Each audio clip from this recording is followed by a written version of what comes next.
गणपति मोदक क्यों खाते हैं? गणेशोत्सव की शुरुआत किसने की और भगवान गणेश से हमें क्या सीखने को मिलता है? चलिए आज हम इन सारे सवालों के जवाब आपके साथ शेयर करते हैं। अगर आपको इस वीडियो से कुछ वैल्यू मिलती है या कुछ सीखने को मिलता है देन प्लीज इस इंफॉर्मेशन को और लोगों तक पहुंचाने के लिए इस वीडियो को अपने फ्रेंड्स के साथ जरूर शेयर करें और हमें सपोर्ट करने के लिए हमारे इस यूट्यूब चैनल को सब्सक्राइब कीजिए और बेल आइकन को प्रेस कीजिए।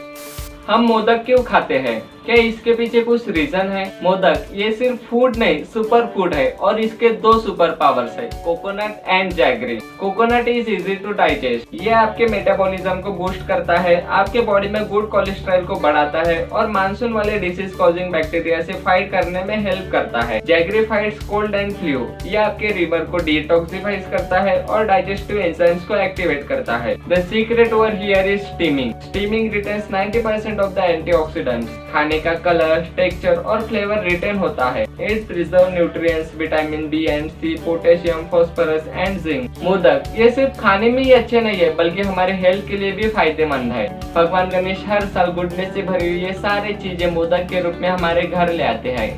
गणेश उत्सव की शुरुआत किसने की? कहा जाता है कि छत्रपति शिवाजी महाराज ने सबसे पहले गणेश उत्सव की शुरुआत की थी। This festival continued till the fall of the Peshwa. Centuries later, this festival was reinvented as a symbol of the nationalistic movement by Lokmanya Bal Gangadhar Tilak. Lokmanya Tilak noticed that Lord Ganesh was considered the Lord for everyone. जिसके बाद 1893 में लोकमान्य तिलक ने सबसे पहले गणेश उत्सव मंडल की स्थापना की, जिसका नाम केशवजी नाइक चावल सार्वजनिक गणेश उत्सव मंडल था, जो गिरगांव में स्थित था। इस गणेश उत्सव के कारण ब्राह्मण और नॉन ब्राह्मण लोगों की गैप कम होने लगी। हर जाति व समाज के लोग आपस में मिलने लगे और इसके कारण वहाँ के लोगों में यूनिटी क्रिएट हुई। 1892 में ब्रिटिश गवर्नमेंट ने हिंदू गैदरिंग पर रोक लगा दी थी, but this festival also serve as a meeting place for common people of all caste and community. Even Muslim leaders also participate in this annual celebration और अपने भाषणों के द्वारा लोगों को देश की स्वतंत्रता के लिए लड़ने को प्रेरित करते थे। 1905 में गणेश उत्सव ये एक नेशन वाइड सेलिब्रेशन बन गया और आज सिर्फ भारत में नहीं बल्कि दुनिया भर में गणेश उत्सव बड़े धूमधाम से मनाया जाता है।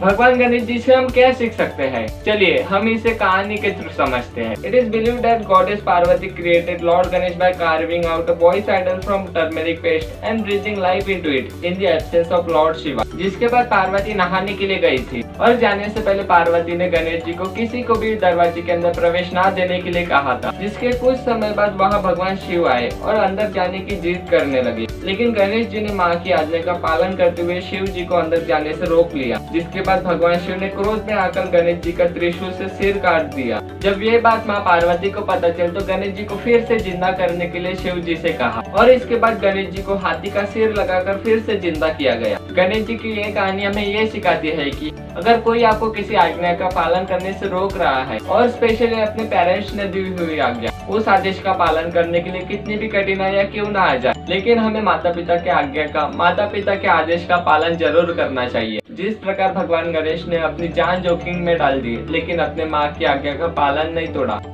एक बार व्यास जी ने गणेश जी को महाभारत लिखने के लिए रिक्वेस्ट की। गणेश जी तैयार तो हो गए लेकिन एक कंडीशन पर। गणेश जी ने व्यास जी से कहा कि हम इस महाभारत को बिना रुके कंप्लीट करेंगे। जिसके बाद गणेश जी और व्यास जी ने महाभारत लिखने की शुरुआत की, लेकिन बीच में ही जब गणेश जी महाभारत लिख रहे थे तभी उनका पेन टूट गया। फिर भी गणेश जी अपनी जगह से हिले भी नहीं। उन्होंने अपना एक दांत तोड़ा और फिर उसी दांत से महाभारत लिखकर कंप्लीट की। इस कहानी में गणेश जी से हमें ये सीखने को मिलता है कि अगर हमने किसी एक काम को कंप्लीट करने की शुरुआत की है तो वो काम जब तक कंप्लीट नहीं होता तब तक हमें दूसरे किसी भी काम की शुरुआत नहीं करनी चाहिए। इसे एक लाइन में कहा जाए तो 100 काम को 1% के साथ करने से अच्छा है कि एक काम को 100% के साथ किया जाए। जिस प्रकार से भगवान गणेश ने इतनी बड़ी महाभारत बिना रुके कई कठिनाइयों को पार कर कंप्लीट की और इसीलिए भगवान गणेश जी को एक दंत भी कहा जाता है। Lord Ganesh is the God of wisdom. भगवान गणेश, इनके कुल 108 नाम है और इनके हर एक नाम से हम कुछ ना कुछ सीख सकते हैं। This Ganesh festival is create unity among all of us. इस गणेश उत्सव में खुशियाँ बांटना भी जरूरी है और इस पैंडेमिक के कारण गणेश जी को साफ दिल के साथ और साफ हाथों के साथ नमन करना भी जरूरी है।